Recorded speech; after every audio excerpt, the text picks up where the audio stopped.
And the story that we're going to read together, I would say, has 5 movements that can be summarized with C's. There's the movement, the beginning of conquest.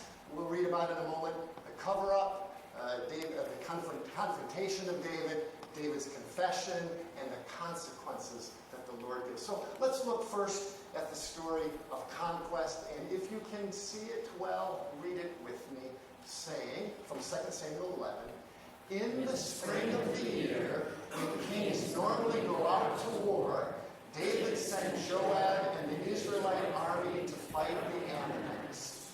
However, David stayed behind in Jerusalem. Late one afternoon, after his midday rest, David got out of bed and was walking on the roof of the palace. As he looked out over the city, he noticed a woman of unusual beauty taking a bath. David sent messengers to get her, and when she came to the palace, he slept with her. The conquest. What makes a successful person like possibly Bill Hybels, probably Bill Hybels, like David, to have a conquest of what we pejoratively used to call a young, sweet thing? Right? How does that happen? Well, I don't know exactly, but there's some clues in what we read. First of all, it was the spring of the year. It was the season of wars, when kings would lead their soldiers out into battle. And for some reason, David was tired and decided to take a nap in the city. We don't know exactly why, but scholars suspect that David was middle-aged and not feeling quite as energetic as he used to be. Now that could be significant, because you know when men are most likely to have affairs? It's not at 20, it's not at 30, it's not at 40. It's in middle age. Why? Because we see that we're starting to lose vitality, and we want to somehow overcompensate for this lack of vitality, and it's a twisted way to do it, but maybe that's what David was doing. I also suspect that whether middle age was a factor or not, let's say that it was, I also suspect that David was lonely. Right? Leadership is lonely. Only one person sits at the top of the organization and sees everything. Everybody else sees their piece from their part of the organization. Normally, for a leader, particularly a great leader, everybody wants something from him or her, and nobody just wants to be their friend, right? It's all about the power and the influence. I suspect David was lonely. That doesn't excuse him from a conquest, but maybe that's what was going on. Well, what I'm grateful for in the Me Too movement, for white men of privilege like myself and others, is that we're finally seeing that conquest almost always has consequences. It didn't for a long time, right? There was a long time when the Davids of the world could keep it covered up and hidden, but it is less and less likely, and we should all celebrate that, because it leads to greater honesty in dealing with loneliness or middle age or whatever in better ways. Conquest. Which leads us, unfortunately, in David's life to the cover-up. Would you read this with me, please? Then David sent word to Joab, "Send me Uriah the Hittite, Bathsheba's husband." So the next morning, David wrote a letter to Joab and gave it to Uriah to deliver. The letter instructed Joab, "Station Uriah on the front lines where the battle is fiercest, then pull back so that he will be killed." Actually, I skipped something there, and that is that David tried in two ways to cover up. First, he tried to entice Uriah to come back and to sleep with his wife. But Uriah was a person of more noble character than David, at least in that moment. And Uriah said, no, the religious law tells me that I cannot sleep with my wife during holy war. I will not do it. He slept outside. So David was frustrated. And if you really want to cover something up, then you have to go to the nth degree. And he did.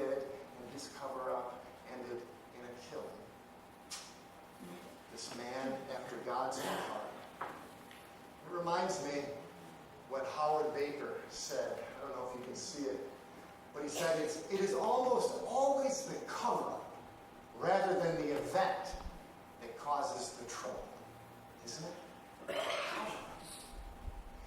David, this man after God's own heart, didn't come clean right away. He thought, maybe he did feel guilty. I'm sure he did. I'm sure he tossed and turned at 2 in the morning in his bed, and I probably thought, I'm the king.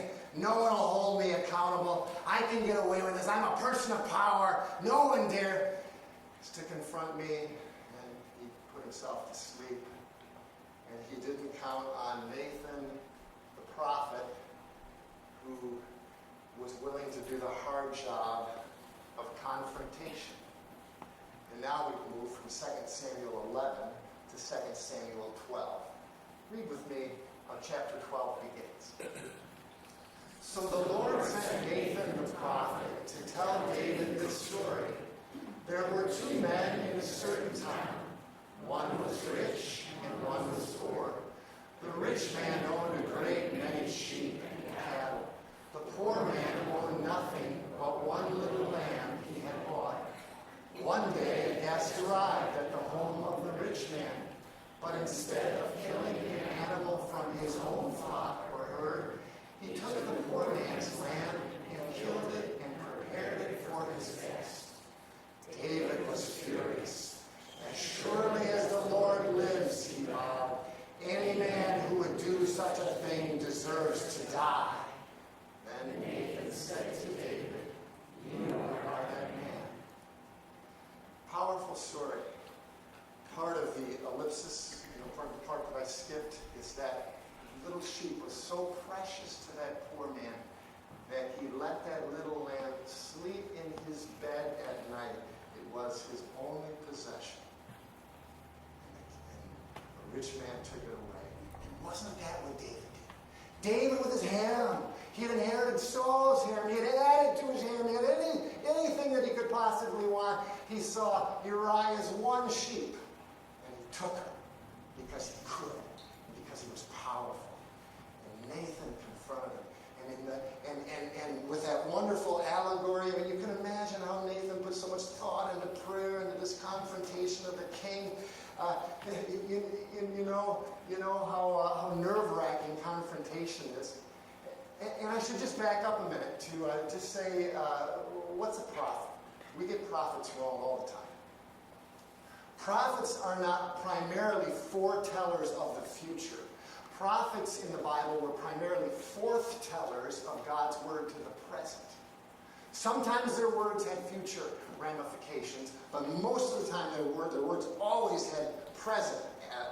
They were preachers. And what's that old preacher maxim? That a good sermon will comfort the afflicted and afflict the comfortable?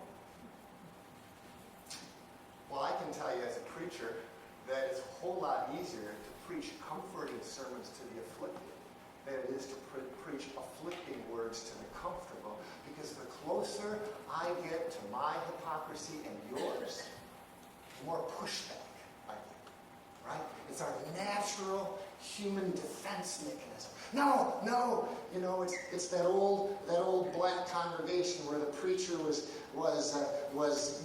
getting too close, and the man shouted out rather than on man. He says, "Now, preacher, now you're meddling. You're meddling." Right? But you feel that same pressure to confront too, don't you? I know when you come into my office to confront me about something that you need to confront me about, that I can see that your neck is red, that your palms are sweaty, and you don't always put it in a nice allegory like Nathan did. It's usually a little more straightforward than that.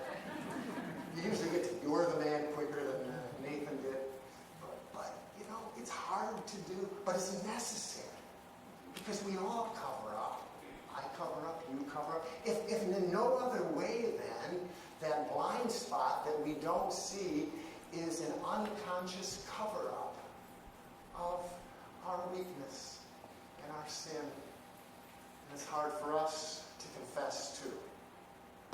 But that's the next movement of the story, thankfully, right? There was the conquest, the cover-up, the confrontation, and then the confession. Just a little background before we read this together. This is from Psalm 51. There is the story. But if you look at the superscription, is that what we call it? Underneath Psalm 51, it says it was written when David sinned against Bathsheba. And here's how these words were either written by David or put into David's mouth because of the feelings that he had. Read them with me. Have mercy on me, O God, because of your unfailing love. Wash me and clean me from my guilt. Purify me from my sin. For I recognize my rebellion. Create in me a clean heart, O God. Renew a loyal spirit within me. Do not banish me from your presence, and don't take your Holy Spirit from me. Restore to me the joy of your salvation, and make me willing to obey you. Powerful confession. This is probably why David still owns the title in Scripture of a man after God's own heart. It would have been a lot better if he confessed right after he stole the cookie out of the cookie jar. It would have been a whole lot better if he didn't need to be confronted, if he didn't do the cover-up. But he did confess. I mean, he had the authority as an Oriental despot, as a powerful king, to lop off Nathan's head, and he probably could have covered that up too. Control the media, so to speak, of that day and age. But at least at this point, David chose to confess.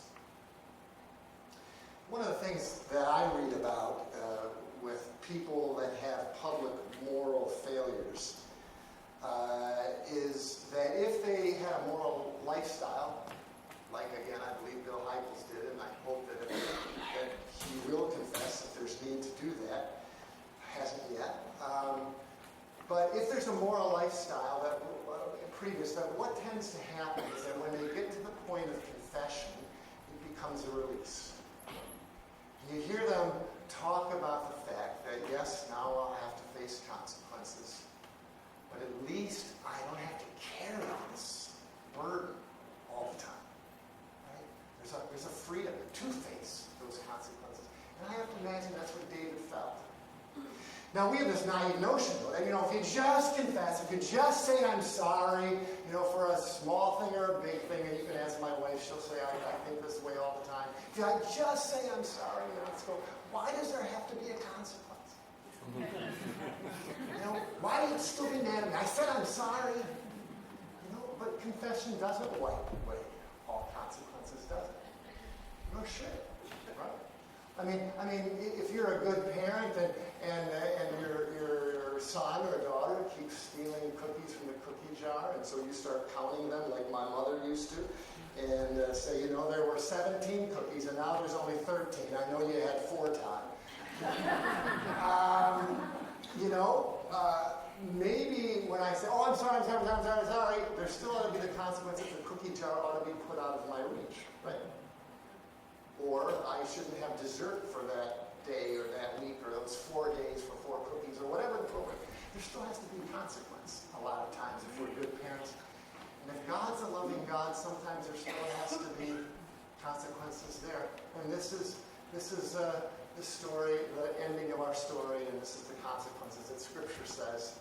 Would you read them with me? This is what the Lord says. Because of what you have done, I will cause your own household to rebel against you.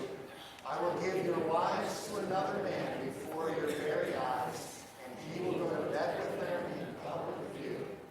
You did it secretly, but I will make this happen to you openly in the sight of all Israel.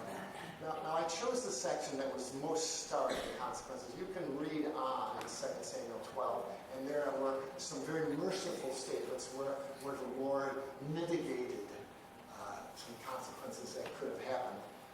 And let me just tell you what the Scripture says. David killed Uriah.